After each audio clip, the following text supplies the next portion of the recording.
Sa latest vlog ni Mang Ile ay tinanong niya ang mga lalaking katutubo kung may unggoy at baboy ramo din ba sa kagubatan ng lugar nila. Sumagot naman sila na meron. Tinuro naman ni Mang Ile kung saan banda ang Cabanlasan, ang lugar kung saan namimigay sila ng school supply nung nakaraan.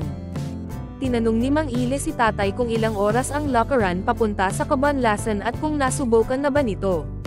Sumagot naman si tatay na oo at nasa mga 6 na oras. Nilinaw naman ng isang lalaki kay Mang Ile na nasa 3 oras lang at sa gilid lang ng sapa dadaan. Ibinahagi ni tatay na dati ay nakapaalang silang pupunta sa Cabanlasan, walang tsinelas. Natanong naman ni Mang Ile si kuya kung wala bang sitio sa likurang parte ng mga bundok. Sumagot si kuya na meron at sitio Makilo ang tawag. Tinanong sila ni Mang Ile kung mga ilang oras galing dito papunta sa sitio Makilo at kung ilang bahay ang nandoon. Sumagot naman sila na mga 2 oras at nasa 30 po ang mga bahay. Biniro naman sila ni Mang Ile na 2 oras kung sila, pero kung silang PB team ay nasa 6 na oras ang lakaran. Natawa naman si tatay at sinabi ni kuya na 2 oras lang talaga basta mabilis lang maglakad. Pinakita naman ni Mang Ile si nanay na nagpe-prepare ng panggatong dahil magsasaing si Madam Yula. Pagkatapos ay dala-dala naman ni Mang Ile ang drone ni Sir Paul at sinabing magpapalipad sila nito para makita kung gaano kaganda ang lugar ng mga katutubo sa Banlac Kapalong Loretta Agusan, boundary ng Cabanlasan Bukidnon. Makikita sa video na pinalipad na ni Sir Paul ang drone at biniro pa siya ni Mang Ile na helicopter ba ang minamaneho nito. Nakalipad na nga ang drone at pinalipad palayo ito ni Sir Paul. Sobrang saya naman ng mga batang katutubo sa nakita at sinabing nawala na ang drone kasi di na bumalik. Bumalik na ang drone at mas lalong natuwa ang mga bata kasi malapit itong sumabit sa kahoy. Pinababa na nga ni Sir Paul ang drone at sinabayan pa siya sa pagtakbo ng mga bata para kunin ito. Sayang-saya si Sir Paul at sinabihan siya ni Mang Ile na ang galing na nito magpalipad ng drone, isa ng ganap na certified. Nagbiro naman si Sir Paul at Prin Omat ang makikitang falls malapit sa kanila. Tinanong naman ni Sir Paul ang isa sa mga bata na kung ilang taon na ito, may jowa na ba, kung nag-aaral at kung saan. Sumagot naman ang bata na 6'10 pa lang siya, walang jowa wala pa siyang plano, nag-aaral at sa Mandol ang kanyang paaralan. Tinanong naman siya ulit ni Sir Paul kung may school supply na ba ito. Sumagot ang bata na wala pa. Kaya inanunsyo ni Sir Paul sa mga bata na mamimigay siya ng school supply bukas. Tinanong at kinumusta naman ni Sir Paul ang pag-aaral ng batang kinausap niya at kung ano ang average nito. Sumagot naman ang bata na okay lang at hindi pa niya alam kung ano ang average niya. Tinanong ito ni Mang Ile kung ilang oras ang paglalakad papunta sa paaralan niya. Sumagot naman ang bata na hindi aabot sa 1 oras kapag mabilis ka maglakad pero kung mabagal ay aabot sa 1.5 oras. Pabalik na sila Mang Ile sa kabahayan at nang biniro naman ni Sir Paul ang 2 bata. Pinakitaan ito ni Sir Paul paano rumampa kasi nakasuot ng sandal ang isa sa kanila, sabi naman ni Mang Ile na isa siguro sa mga nakuha ng bata sa package yung sandal. Pinakita din ni Mang Ile si nanay na naglalakad din at may pasan-pasan pa itong panggatong. Mukhang may edad na si nanay pero malakas pa rin ito at kaya pa niyang magbuhat ng mga mabibigat na kahoy. Ipinakita pati ni Mang Ile ang napakagandang tanawin sa paligid, yung kulay asul na langit, kulay berdeng kabundukan na bahagyang natatakpan ng maputing ulap dahil may fogs nga at katatapos lang ng ulan.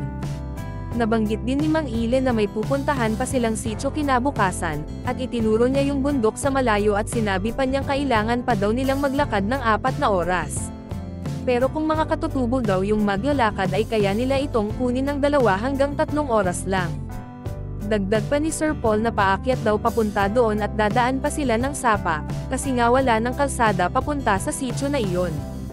Umaga na nga at naglakad-lakad na si Mang Ile sa labas nang makita niya at itinuro si Pekeng Bombay sa di kalayuan. Sinabi ni Mang Ile na sobrang lamig daw doon sa madaling araw at ipinakita din niya ang mga bundok na halos matabyunan ng puting ulap o fogs. Ipinakita pati ni Mang Ile ang nakasalang na takuri ng kumukulong tubig. At sinabi niyang si Pekeng Bombay ang nagpapakulo nito. Tinanong din niya si Pekeng Bombay kung nakapagkape na ba ito. Sumagot naman si Pekeng Bombay na hindi pa siya nakapagkape. Ipinakita pati ni Mang Ile ang panggatong na gamit nila, sabi ni Mang Ile na ito daw ay ang lawaan na almond kaya daw ito ay kulay pula. Isa daw nga ito sa pinakamatibay at pinakamagandang kahoy dito sa atin. Sinabi naman ni Dato at ni Peking Bombay na hindi daw ito lawaan, kapareho lang ito ng kulay ng lawaan at ang pangalan ng kahoy na ito ay ibo. Sinabi pati ni Dato na ang ibo ay sadyang panggatong talaga at mabilis itong makagawa ng apoy at mabaga din ito. Makikita din si Mang Ile na naghuhugas ng kaldero para magsaing na ng kanin. Itinuro din ni Mang Ile ang mga bahay sa paligid pati na yung mga batang naglalaro. Sinabi pa ni Mang Ile na magpre-prepare muna ito ng almusal nila. Masaya namang nagbibiroan sina Mang Ile at Peter Paul. Sinabi ni Mang Ile kay Peter Paul na ang sipag daw talaga nito. Sumagot naman si Peter Paul na syempre at naka-video ito. At nagtatawanan na lang ang dalawa. Sabi naman ni Mang Ile kay Peter Paul na mamaya kung siya naman ang gagawa ay video naman dapat ito ni Peter Paul. Makikita namang kakabangon lang ni Sir Paul at bababa ito para yata mag-toothbrush. Patuloy pa rin sa kalokohan habang nagluluto sina Mang Ile at Peter Paul. Butane naman ang ginamit ni Peter Paul sa pagsasaing ng kanin. Makikitang nagtumpukan ang mga bata sa paligid at nagtataka sila sa kung ano yung ginamit ni Peter Paul na lutuan. Mukhang first time nilang makakita ng stove na maliit at pinaapoy gamit ang butane. Namangha ang mga ito kung paano nagkaroon ng apoy na walang kahoy. Ipinaliwanag ni Mang Ile sa mga bata pati kay nanay na nakatingin na kaya ito umaapoy dahil sa gas sa loob. Binuksan naman ni Mang Ile ang stove at pinakita ang butane na nakalagay sa loob nito. Makikita namang naglalakad-lakad sina Mang Ile, Sir Paul at Peking Bombay. Makikita din si Peter Paul na nasa duyan at si Madam Yula na abala sa pagluluto ng agahan nila. Pinuntahan naman ni Mang Ile ang generator na pinapaandar nila. Pagkatapos ay bumalik siya doon sa kanila para kumain. Makikitang nakatayo sa tabi si Peking Bombay at si Madam Yula na abala sa paghahatian ng almusal nila. Nilalatag ni Madam Yula ang kanin nila sa dahon ng saging gaya ng boodle fight. Niluluko pa ito ni Mang Ile at sinabing ang galing talaga ng chef nila. Naglalagay din siya ng mga pritong itlog at danggit na toyo. Makikita din si Sir Paul na nakaupo sa may pintuan ng bahay. Ipinakita din ni Mang Ile ang lugar kung saan sila natulog, sa loob ng bahay ng Dato doon sa lugar. Nagkakape din sila habang kumakain ng almusal at isinabaw pa ni Sir Paul ang kape sa kanin niya.